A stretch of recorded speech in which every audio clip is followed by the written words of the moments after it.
This man here is Argentine, so he's from Argentina, obviously, and we would call him un gaucho, and you may have heard of that term before, but un gaucho is básicamente, or it's basically, a cowboy, an Argentine cowboy. So in Argentina, they raise a lot of beef, and so there's a lot of ranches in Argentina, and so it's kind of like the western part of the U.S., it's in Argentina.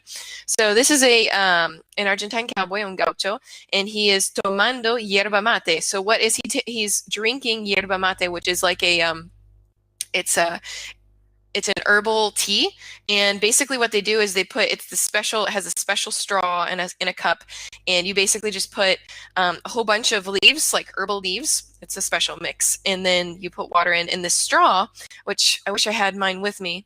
I might have one in the kitchen. Give me just a second. I'm gonna go see if I can find the one in the kitchen. All right, so we have one because yerba mate is also people drink it in Chile as well, but this is an old one. It's kind of dirty. But anyway, this is the straw, and I don't know if you can tell, it's got like holes in it so that the water can go through, but the leaves can't. So you just drink through the top here. It's kind of like a smashed straw. Anyway, and then you also have like the cup, which there's lots of different designs for it. But you just put the leaves in there, put your hot water in, and then they just drink it out of here. So it's a very typical and popular thing down here in South America. And this actually says Argentina on it, and it's got horses. I don't know if you can tell. So it's pretty. I've never used it, like I said, but it's a very typical thing down here in Chile, and especially horses in Argentina. So if you ever hear of yerba mate, it's not anything bad. It's nothing alcoholic or anything. It's just a special type of tea, very popular down here in South America.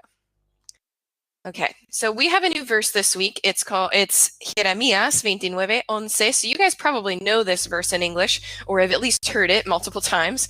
Jeremiah 29:11. Okay, so we're going to learn this one as our last verse. This will be the last one that we'll learn this year. So for weeks 28 through 30. It is Jeremías 29:11. It says, porque yo sé muy bien los planes que tengo para ustedes, afirma el Señor. Planes de bienestar y no de calamidad. Okay? A fin de darles un futuro y una esperanza. Esperanza means hope. Okay, and obviously future, futuro. Calamidad is like calamity, but you kind of get the idea from the English version of the verse, like what they're trying to express there. But it's a little bit longer, but it's not too terribly difficult. So why don't we go down the list? So Jeremías 29:11. 29:11. Porque yo sé muy bien los planes Perfect.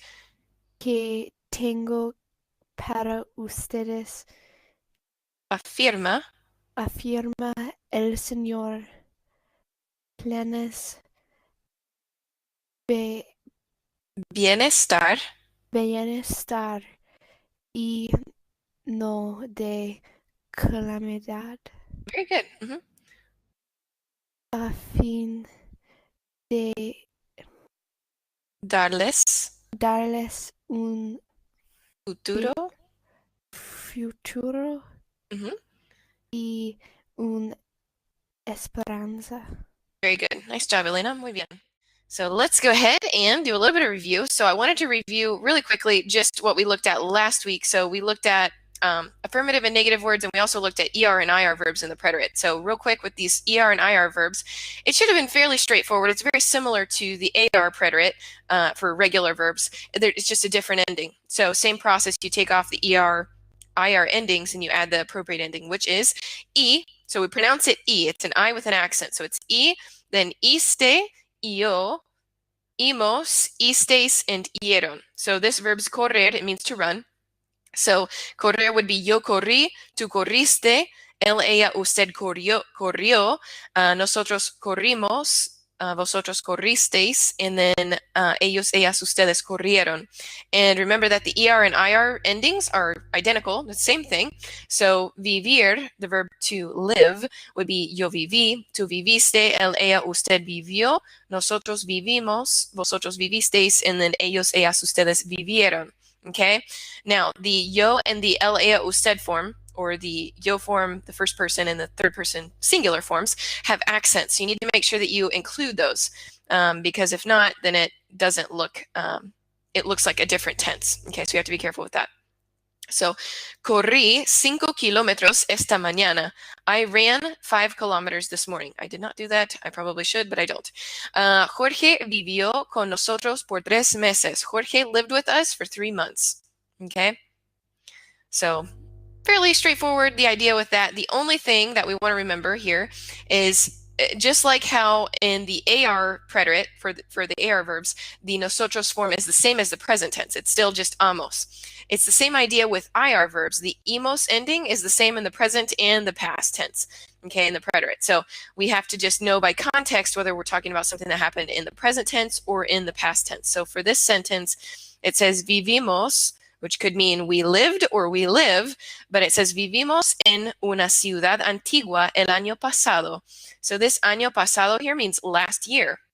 Okay, so that obviously is going to indicate that it was in the past. So we lived in an old city last year. Okay, so really just context is what's going to tell us whether that's present or past tense. But fairly, if you can just remember, there's the iste, io, imos, istes, ieron as the endings for these types of verbs, then you really have taken a huge step forward in knowing how to do that.